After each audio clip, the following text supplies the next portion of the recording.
As the House of the Dragon keeps hitting us with episode after episode, one can't help but appreciate the talented actors, the wonderful environment and the entertaining storytelling. And when it comes to the first episode, my first scene was the Joust, organised by the king to celebrate the birth of his son and heir. So the question we bring up today with this video is the following: how similar is the Joust we see in this episode to the actual real jousts that were so popular all over Europe in the medieval period? Many things happen during this joust. For instance, we see Prince Daemon Targaryen choosing his opponent. Did medieval knights choose their opponents as well? Rhaenyra Targaryen thinks she's seeing a mysterious knight. Were mysterious knights a thing in the Middle Ages? Did the armor look anything like the harness we see here? Were there prohibited targets and illegal moves? Did knights actually kill each other? Did knights really ask for the blessing and favor of beautiful, noble ladies? And if so, what sort of token was given to them? Well, today I have gathered here for you a plethora of evidence, iconography, manuscript illuminations, period references. So let's have fun and perhaps learn a thing or two. So in the House of the Dragon, the king organised a joust to celebrate the birth of his son. Well, real medieval jousts were organised to celebrate all sorts of occasions. From noble weddings to diplomatic events, jousts were held for public celebrations, say the coronation joust of Charles VI in 1380, ambassadorial meetings, the visit of foreign dignitaries to celebrate Christmas, such as in the joust held in 1382 at Westminster, or the Pentecost, such as the occasion in June 1411 in Paris. Formal combats as violent acts could enhance martial reputation. So to simplify it a bit, we could say that as a basis, jousts were done for the following reasons: to demonstrate prowess, to learn martial skills, to gain renown, to gain honor, and for the love of women. But at the same time, in their most elaborate forms, formal combats could also be held to celebrate social occasions, including, as we said, marriages, such as the joust at the marriage of Richard II in 1382, described in the Chronicles Angliae. Really, there were a lot of wedding jousts. These jousts had the purpose of presenting events that encouraged noble unity and public expression of collective identity.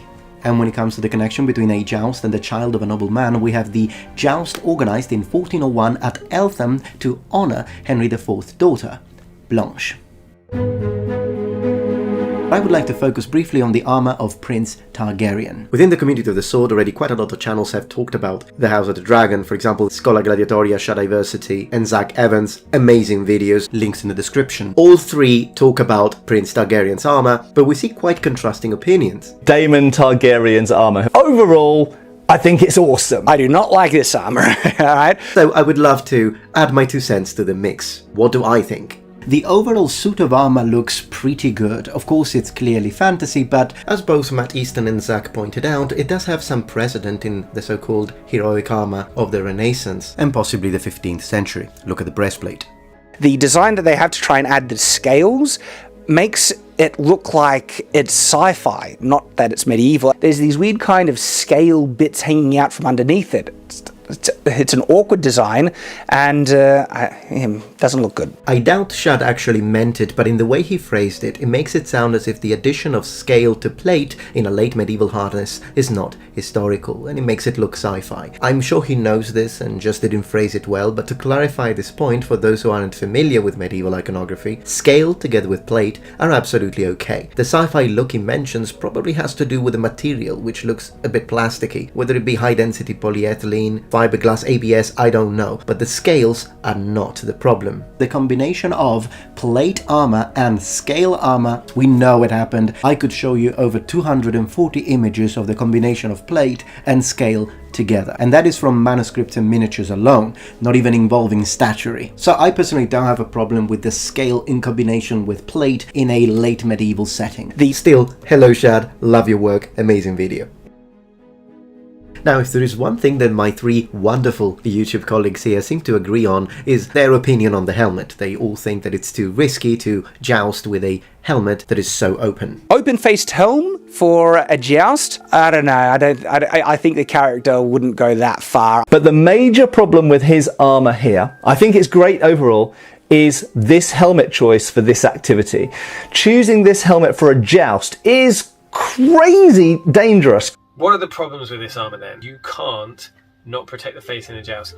I'd like to offer a slightly different interpretation to this choice of helmet. Of course, we can all agree that it would be extremely dangerous, and as they have already eloquently pointed out, not only for the possibility of a direct lance hit to the face, but also for shrapnel and little bits and pieces of lance flying all over the place. But with that being said, the idea of wearing a helmet that is not entirely protective and doesn't cover the entirety of the face is present in iconography. We see bassinets that expose part of the face, sallets and bevers that are still not as protective as a frog mouth or a fully visored helmet. We even see kettle hats, and for the point that I'm actually trying to draw, the notion of a knight who is contemptuous of danger, who doesn't care about danger, is present in the collective mind of medieval imagination. And we see this again in all sorts of iconography, specifically regarding jousts. And as I will prove in a moment, we also know that bravery in the face of danger, including the removal of a visor during a foot combat challenge, was praised by medieval people. You see, between August and September 1435 there was a massive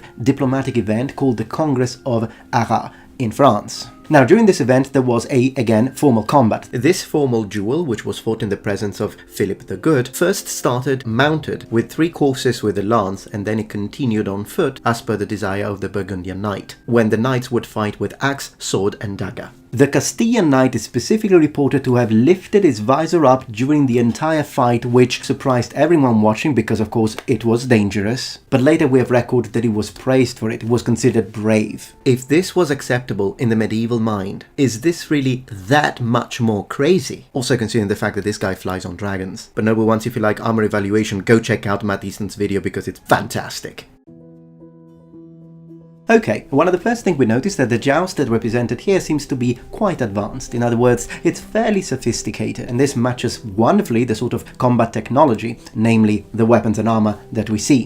What do I mean by that? Simply put, it looks late medieval, meaning the span of time in European history lasting from AD 1300 to 1500. Just as a reminder, the late Middle Ages followed the High Middle Ages. High medieval former combats were a lot less sophisticated. They looked more like mock battles where several team of knights, men-at-arms, and in its earlier forms, infantry and ranged units would meet in a designated area and go at it in a sort of free-for-all, if you will. But as we further analyze late medieval attitude to violence, the rules governing violent interactions become more and more sophisticated, and these formal combats, also called factum armorum, to use a period umbrella term from medieval Latin sources, in all of their forms become also a spectacle, a martial sport, the joust becoming just one of many elements of these events.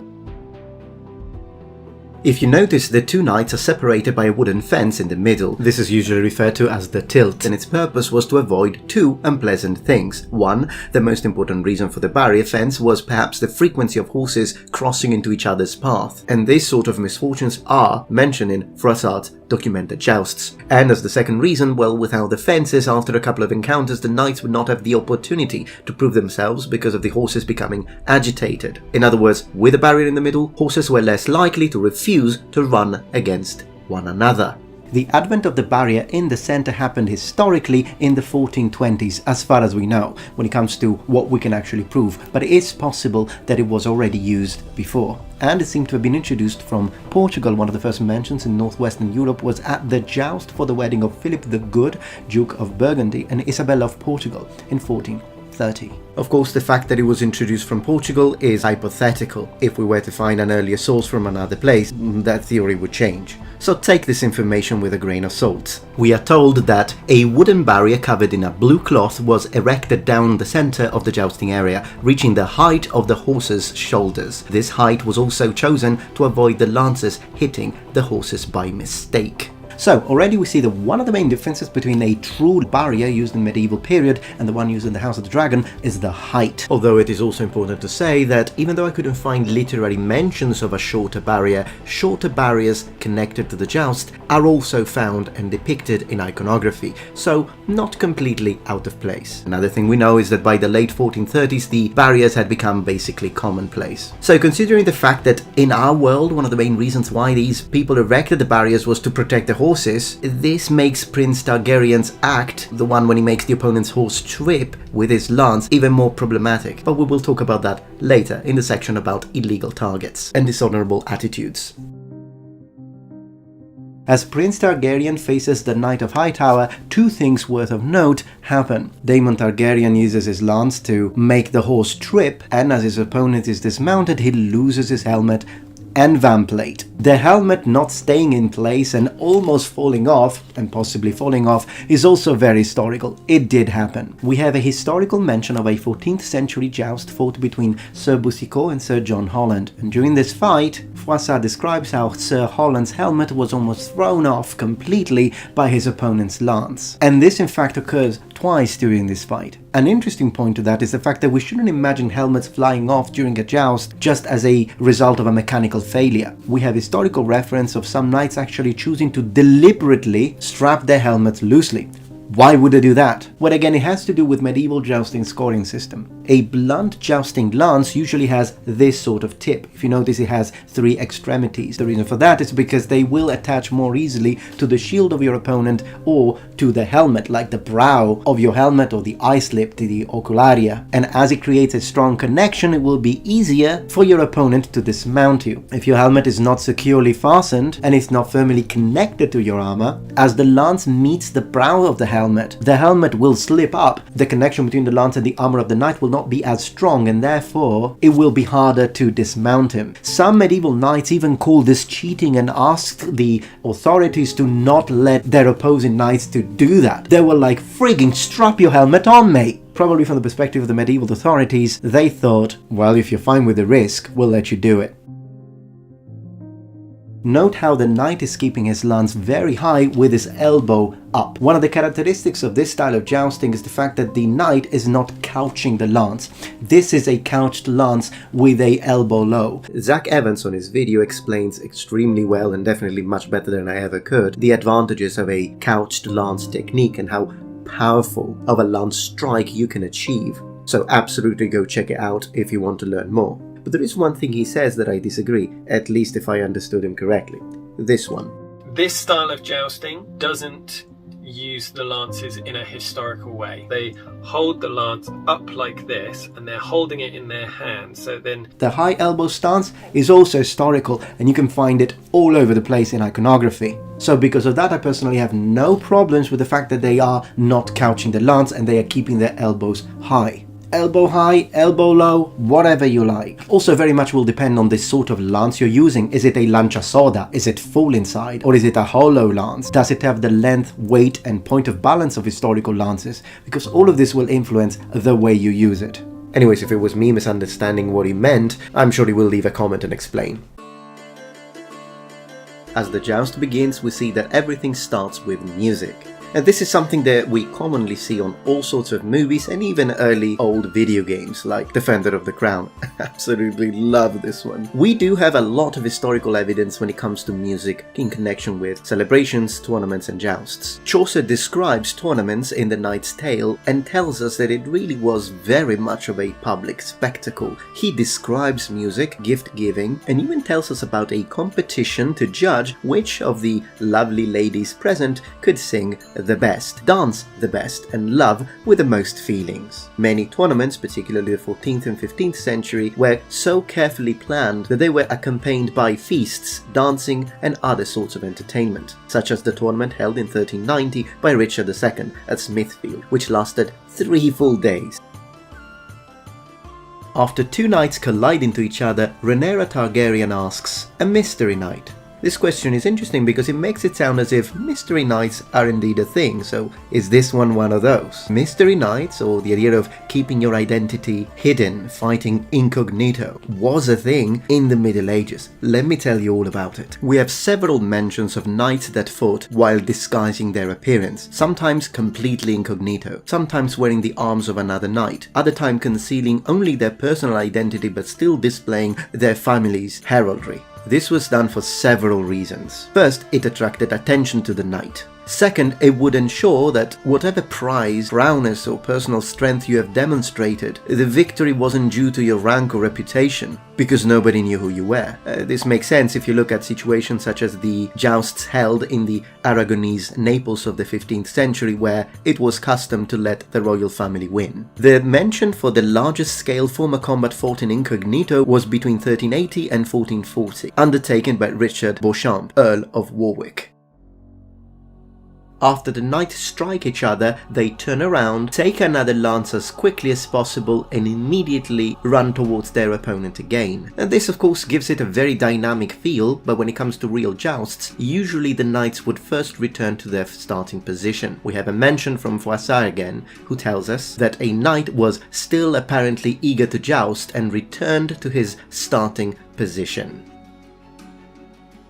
In The Knight's Tale, Chaucer makes it clear that death was not the ultimate goal in a tournament, but an unfortunate result at times. So yes, some knights did die, but it was mostly unintentional. In fact, the majority of bans, including those by the church and by secular authorities such as kings, and the extensive regulations, were specifically designed to try and lower as much as possible injury and mortality rates. What is a king gonna use in a war if all these knights are dying during the jousts? And what is the church gonna use during a crusade if the knights kill each other? Interestingly enough, however, it did occasionally happen. In this episode, they try to justify this rage and all these knights murdering each other with the fact that they hate each other, they have never experienced war. It doesn't really justify it, but we have something similar historically. Men acting upon their grudges and rage toward other knights while participating in a tournament occurred. Chaucer says that Knight Palamon uses his anger and ill feelings as a motivation to defeat his opponent during the joust. The Chronicles of Adam Ask described how sometimes formal combat was used as an excuse to cover assassination plots. An example would be the early months of Early IV's reign. In January 1400, Thomas Holland, Earl of Kent, plotted to kill Henry IV and his son at Windsor Castle, using the excuse of a formal combat. Is this what these people are doing? We even have the mention of a knight who was seeking vengeance from a previous year against an opponent who had broken his leg and actually killed him during a joust. We should consider that these are the exceptions. So the extreme violence and death that we see in these scenes would be frowned upon in the medieval period. The role of women during jousts in the Middle Ages has been discussed extensively in academia, and the general consensus is now that noble ladies did not have just a passive role, but were spectators, motivators, sometimes being even the cause of formal combat. The tradition of token giving existed in the medieval period, and it symbolically protected a knight in his endeavours, and it was also believed to increase the success of his performance in the tournament. Each knight would wear the love tokens that were given to him by the lady he loves. This could be a ring, a sleeve, a pennon, all representing a lady's favour. And some of these tokens could be relatively intimate, such as veils, sleeves, chemise, hats, and other pieces of clothing. The idea of exchanging personal love gifts between young people in medieval society, promising intimacy to one another, was already present beyond the joust. The joust just made it chivalrous. As a fun fact, knights sometimes wore tokens from several different ladies simultaneously. It was a case of a very popular knight, for example, the biography of Jacques de Lalande, an exemplary Burgundian knight who participated in many jousts before the King of France. And we also have a very interesting example of a noble lady giving a full-on helmet to a knight, asking him to demonstrate his prowess in the joust. What a gift! In some medieval jousts, knights were absolutely able to choose their opponent. This wouldn't always happen the way we see in this episode. Sometimes you would choose him the day before, but that wasn't the only thing a knight could choose. In the case of duels, a knight could choose the sort of weapons he was going to use, either weapons of war or weapons of peace. For example, the account of the competitors in 1390 at Saint-Anglever. Interestingly enough, the way they would choose would be by sending a representative to touch the shield displaying the weapons they wished to fight with. These shields being hung outside the tent, in this case of the Frenchmen they wished to fight against. Accepting the pledge of a defeated. We see that when Prince Targaryen is defeated, he's asked to yield, and as you know, he does. Chrétien, who describes the tournaments very vividly, tells us the following. Knights fell, horses sweated and foamed, swords were drawn above those who fell to the ground with a clatter. Some ran to accept the pledges of the defeated, and others to resume the melee. And this is just one of several mentions that tells us that yes, knights could declare themselves to be defeated, just like we see in the show. Okay, but what about this idea of Prince Targaryen making the horse trip. Is that dishonorable? Would that be considered illegal from a medieval perspective? Yes, it would be considered illegal. But even though not many rule sets remain available to us when it comes to the sort of blows that we consider legal and illegal, we do know that there are situations in which even hitting the opponent strongly to the side of the helmet would be considered dishonorable. So if that was already dishonorable, imagine something like this. Of course, the reason why the writers chose to go that way is because they want us to not like Prince Targaryen. They want us to say, look at this Muppet, he'd do anything to win. At the end of the day, he is the prince. Probably not many people would oppose, but it would have been nice, I think, to at least see the crowd cringe rather than applaud. On the other hand though, a few scenes before, the character was introduced as someone who was mutilating and maiming people through his royal guard, so then again, probably people are scared of him. So all in all, I am okay with him doing it and people not complaining too much, considering the setting. Problem I have is that I don't think it would have been that easy to pull off because of length. In other words, by the time Daemon Targaryen would be able to reach his opponent's horse's legs, his opponent's lance, which is instead being used at regular length, would reach you. And good luck staying on your saddle in that position. And this could be used to answer the question, well, if it did that, then couldn't everyone do it? And the answer to that would be, well, unless you're fighting a complete idiot, it wouldn't work. Not to mention the impact, the collision between a full-on medieval steed and your lance held like this would probably break your arm in two. Alright noble ones, well I hope that you enjoyed this summary and discussion. I hope that you could learn a thing or two and that you had fun while at it. I'd like to again renew my salutations to my YouTube colleagues. Absolutely go check out their channels and subscribe. And if you haven't already, become a noble one. Subscribe to my channel for more content from the Metatron. And remember, the Metatron has spread his wings. Thank you for watching and goodbye.